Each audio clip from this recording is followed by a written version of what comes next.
Hello friends, welcome in a back video. आज के video में हम जानने वाले हैं क्लिंडामाइसिन 30 कैप्सूल के बारे में, जो कि एक एंटीबायोटिक है। जैसे कि आपने स्क्रीन पर देखा, सॉरी थंबनेल पर देखा होगा कि ये कैप्सूल पिंपल्स कम कम करने में हेल्प करती है या फिर गोरा करता है, या फिर किन कंडीशन में ये कैप्सूल आप यूज़ कर सकते हैं, इसकी पूरी डिटेल में इंफॉर्मेशन हम इस वीडियो में देखने वाले हैं। सो वीडियो को अंत तक देखिए। एंड वीडियो स्टार्ट करने से पहले एक अनाउंसमेंट करना चाहता हूँ, जो कि मेरे चैनल के लोगों के ऊपर है। मैंने जो ओल्ड वाला लोगो था उसको चेंज कर करके ये नया लोगो सेट किया है। जैसे कि आप स्क्रीन पर देख रहे हैं, ऐसा मेरा लोगो होने वाला है। लोगो कैसे है उस पर भी आप कमेंट कर रहे हो। And let's start the video. इस वीडियो में हम कवर करने वाले हैं क्लिंडामाइसिन के ब्रांड नेम और उसके टैबलेट के जो प्राइस है, ये इसके यूजेस क्या हो सकते हैं, इसके ड्रग के इंटरेक्शन क्या हो सकते हैं, इसके साइड इफेक्ट्स क्या हो सकते हैं, और आखिर में इसका डोज जानेंगे, जो कि अडल्ट के लिए मैंने आपको बताया है या फिर डॉक्टर द्वारा प्रिस्क्राइब किया जाता है। सबसे पहले क्लिंडामाइसिन 30 कैप्सूल के हम ब्रांड नेम जान लेते हैं, जो कि है क्लिनाविन 30, क्लिंडा टॉप, क्लिंडा फोर्ड, क्लिंडा डिड, एक्वा क्लीन, डेलिसिन जो कि फाइवर कंपनी का ब्रांड नेम है, और एक है कैंडा टाइम जो कि मैनकाइंड कंपनी का है। ये जो सारे, इसके अलावा कोई भी फार्मेसी पर आपको अवेलेबल हो जाएगा। सिर्फ आपको टैबलेट पर क्लिंडामाइसिन ये कंटेंट देखना है। अब हम जानते हैं इसके यूजेस क्या हो सकते हैं। क्लिंडामाइसिन ये एक एंटीबायोटिक की तरह यूज़ किया जाता है, जो कि बैक्टीरियल इन्फेक्शन को ख़त्म करने के लिए यूज़ किया जाता है। क्लिंडामाइसिन ये प्रोटीन सिंथेसिस को स्टॉप कर जो बैक्टीरिया है वो बैक्टीरिया की ग्रोथ कम करने में हेल्प करता है। अब हम जानते हैं कि ये पिंपल को हटाने में हेल्प करता है या फिर गोरा करने में हेल्प करता है। मैं आपको बता दूं दोस्तों कि वर्ल्ड में ऐसी कौन सी भी कैप्सूल या फिर टैबलेट नहीं है जो कि आपका काला को गोरा करने में जो हेल्प करता है।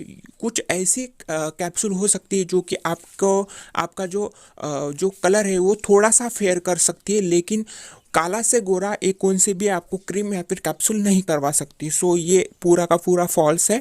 और ये जो कैप्सूल है ये सिर्फ पिंपल्स आपके फेस पर आते हैं, जो कि बैक्टीरियल इन्फेक्शन से होते हैं, उस पिंपल्स को ये कैप्सूल कम करने में हेल्प करता है। 100% हेल्प करता है, क्योंकि क्योंकि पिंपल से बैक्टीरियल के ग्रोथ की वजह से हमारे फेस पर आते हैं, और एक्नेस की भी ग्रोथ हमारे बैक्टीरिया की वजह से होती है। ये इसमें 100% हेल्प करेगा। इसके अलावा स्किन इन्फेक्शन में भी ये हेल्प करता है, skin bacterial infection, abdominal infection में ये यूज़ किया जाता है, और भारी मात्रा में ये डॉक्टर द्वारा प्रिस्क्राइब किया जाता है फॉर द वुंड हीलिंग। जो कि आप स्क्रीन पर देख रहे हैं, ऐसे कुछ वुंड हो गया, वहाँ पर पस जमा हो जाता है, तो ऐसे कुछ कंडीशन के लिए डॉक्टर द्वारा ये प्रिस्क्राइब किया जाता है। इसके अलावा डेंटल इन्फेक्शन मीन्स आपको दांतों में या फिर मसूड़ों में बहुत ज़्यादा पस हो गया या फिर ब्लड बहने लग रहा है, तो इस कंडीशन में ये कैप्सूल दिया जाता है। इसके अलावा जिन पेशेंट को पेनिसिलिन एंटीबायोटिक की हाइपर सेंसिटिविटी है, उस कंडीशन में भी ये कैप्सूल उसको दिया जाता है। इसके अलावा जिस पेशेंट की सर्जरी होने वाली उनको ये कैप्सूल दिया जाता है, ताकि उनको बैक्टीरियल इन्फेक्शन ऑपरेशन के द्वारा ना हो, मतलब ऑपरेशन के दौरान उसको बैक्टीरियल इन्फेक्शन ना हो, इसके लिए भी ये जो कैप्सूल है ये दिया जाता है। इसके अलावा ये कैप्सूल डायरिया में आपको हेल्प करता है। ये डॉक्टर द्वारा प्रिस्क्राइब किया जाता है इन द कॉम्बिनेशन में, मीन्स मेट्रोनिडाजोल एंड क्लिंडामाइसिन। ये जो कॉम्बिनेशन है ये मोस्ट प्रिफरेबल डॉक्टर द्वारा प्रिस्क्राइब किया जाता है। ये जो कैप्सूल है, मेट्रोनिडाजोल के बारे में मैंने एक अलग से वीडियो बनाया हुआ है। अगर आपको डायरिया की या फिर पेट से समस्या की कोई भी प्रॉब्लम है तो आप उस वीडियो को देख सकते हैं, लिंक इज इन डिस्क्रिप्शन।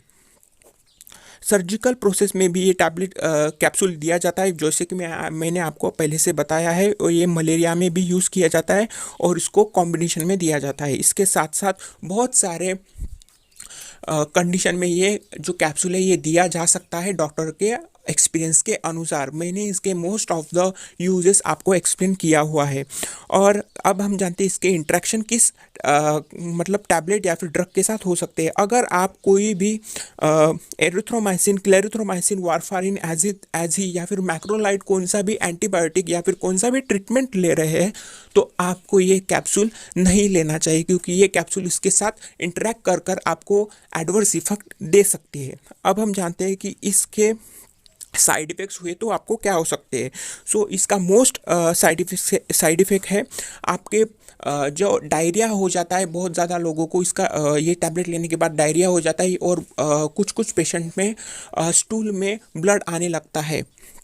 इसके साथ साथ एब्डोमिनल क्रैम्प मतलब पेट में दर्द होता है और जॉन्डिस की भी समस्या आपको हो सकती है। अगर आपको अनवांटेड कौन सा भी साइड इफेक्ट्स ये टैबलेट लेने के ये कैप्सूल लेने के बाद हो तो आपको ये टैबलेट तुरंत बंद कर देना चाहिए और डॉक्टर के साथ संपर्क करना चाहिए। अब हम जानते हैं इसके डोजेस की तरफ।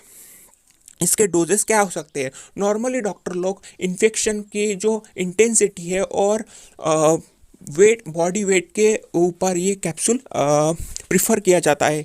ये जो क्लिंडामाइसिन है ये 150 mg मतलब 150 mg में भी आपको उपलब्ध होता है।